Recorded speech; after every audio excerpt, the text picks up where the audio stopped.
At just 19 years old, Morgan Bauer believed the world was waiting for her. She was fearless in the way only someone standing at the edge of adulthood can be certain that bigger cities meant bigger opportunities, convinced that change required courage, and determined to build a life that felt entirely her own. On her wrist, she carried a tattoo that read, "Whatever you love can be taken away, so live like it's your dying day." It was a phrase that captured her spirit, bold, restless, and unwilling to stay small. Morgan grew up in Aberdeen, South Dakota, in a close-knit family that loved her deeply. Her mother, Sherry, described her as someone who did everything at 100%. If Morgan wanted something, she went all in. She had worked as a waitress and dreamed of more than small-town familiarity. She wanted city lights, independence, and reinvention. In early 2016, she made a decision that would change everything. On February 12, 2016, with only $20 borrowed from a friend and a few bags of belongings, Morgan boarded a flight to Atlanta, Georgia, more than 1,000 miles from home. She had arranged through Craigslist to move in with someone who offered her a place to stay in exchange for housekeeping until she could contribute financially. It was not a perfect plan, but to Morgan, it was a beginning.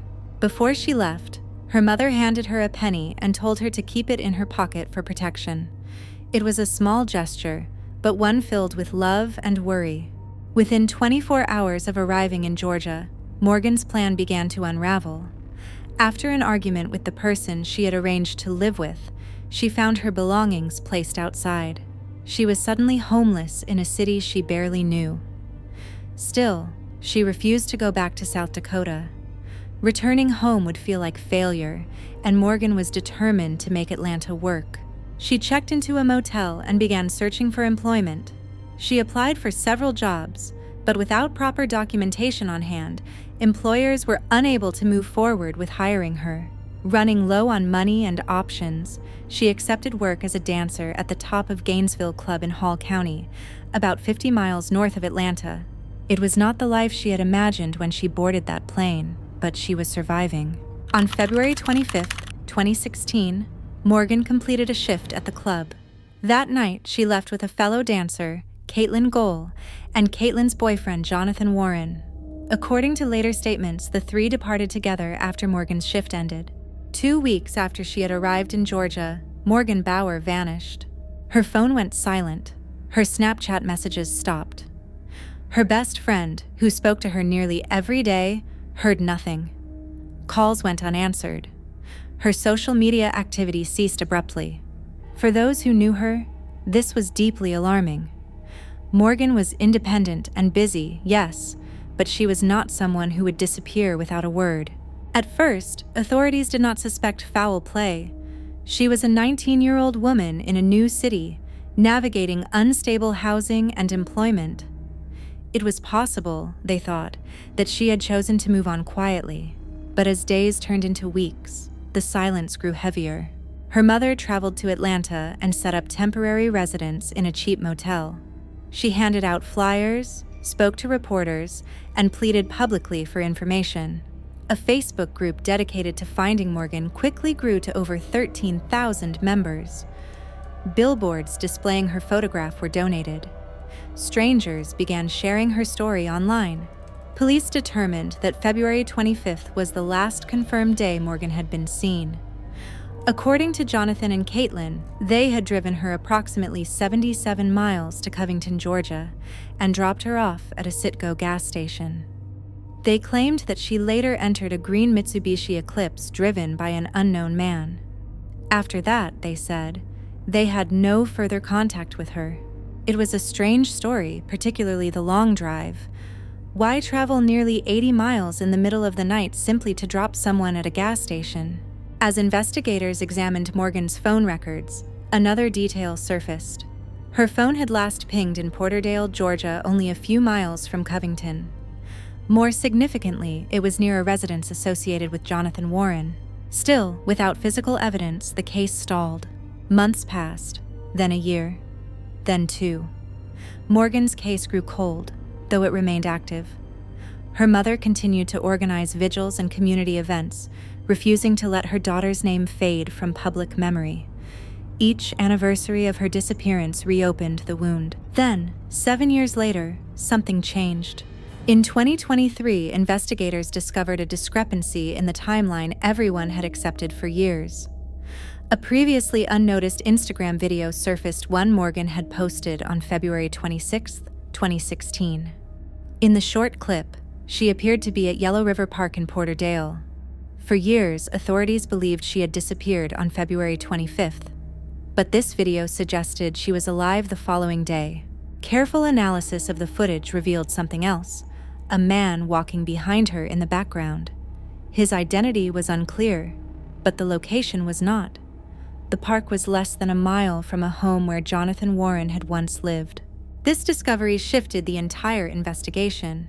If Morgan had been in Porterdale on February 26th, then the story about being dropped at a gas station in Covington did not align.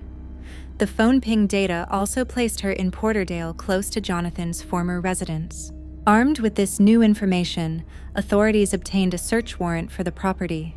On July 27, 2023, law enforcement officers executed the warrant. Forensic teams combed through the home and surrounding land. The property had since changed ownership, and the new residents were unaware of its connection to a missing persons case. During the search, investigators located items of evidentiary interest. Soon after, human remains were discovered on the property. Morgan Bauer's case was no longer a missing persons investigation. It had become a homicide. The confirmation devastated her family. For 7 years, they had hoped for a miracle that she would walk through a door, call from an unknown number, or be found alive somewhere far away. Instead, they were forced to confront a different reality. Authorities moved quickly. In August 2023, Jonathan Warren was arrested in Los Angeles.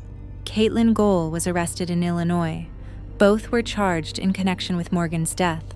But the full horror of what had happened in February 2016 was only beginning to surface. The arrests of Jonathan Alexander Warren and Caitlyn Gaul marked the first true break in a case that had haunted Morgan Bauer's family for 7 years. Once taken into custody, both suspects were interrogated separately.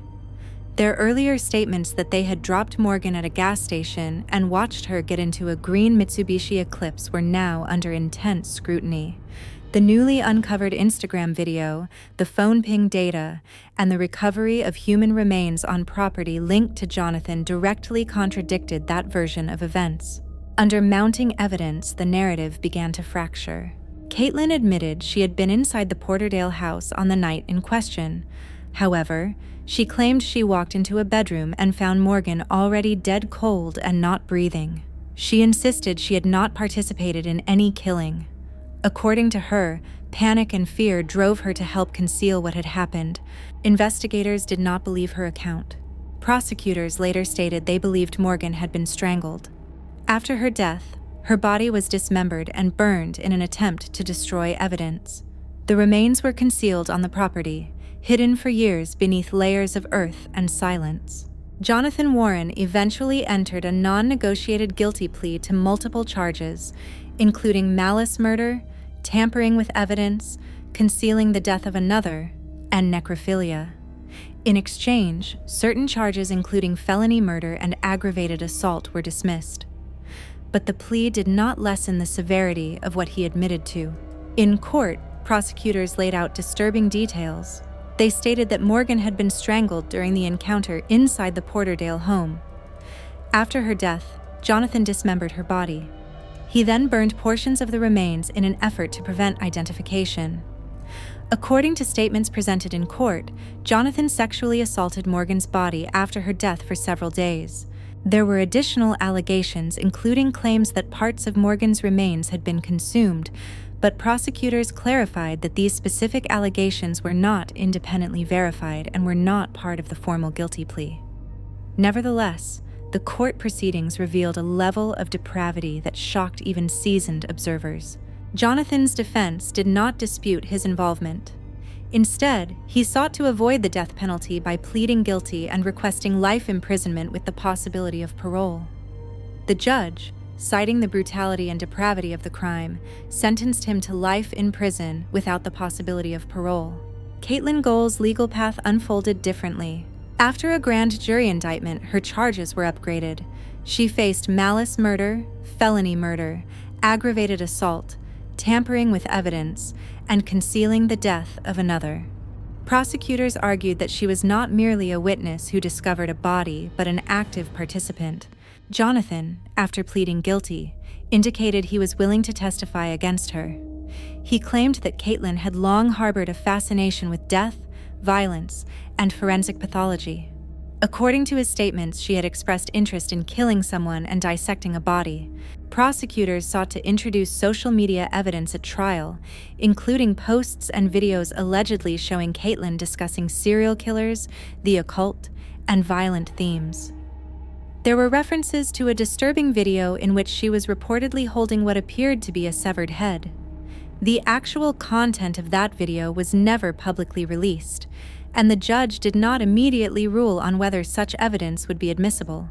Caitlyn maintained that she had not committed murder. Her defense argued that Jonathan was solely responsible for Morgan's death. The case against her remained pending, with the legal process continuing as prosecutors prepared for trial. For Morgan's family, the courtroom proceedings were both a relief and a fresh wound. For 7 years, Sherry Keenan had searched tirelessly. She had stood on street corners handing out flyers. She had organized vigils at Yellow River Park, the last confirmed location tied to her daughter's phone. She had spoken to anyone who would listen, refusing to let Morgan become just another statistic. When the remains were identified, hope for a reunion ended, but so did the uncertainty. The truth, however horrific, had finally emerged from the shadows. At one vigil, candles flickered along the riverbank. Sherry spoke softly about her daughter's light, about the joy Morgan brought into every room. The laughter, the boldness, the refusal to live small. She told the gathered crowd that although her daughter's physical flame had been extinguished, her light continued to live in the hearts of those who loved her. Morgan was 19 years old when she died. Her dreams of independence, adventure, and reinvention ended inside a house in Porterdale. She had traveled more than 1,000 miles seeking opportunity and freedom. Instead, she encountered individuals whose violence and cruelty would define the final hours of her life. The loss to her family is immeasurable. Morgan's brothers will never know her as an adult sister. Her mother will never see her marry, build a career, or raise children. Every milestone that should have unfolded naturally over decades was stolen in a single night. The case also stands as a stark reminder of the vulnerabilities faced by young people who relocate alone, especially when financial hardship forces them into unstable living arrangements. Morgan's determination to prove herself to avoid returning home placed her in environments where trust was given too quickly and danger was not yet visible. But responsibility for her death lies solely with those who committed the crime.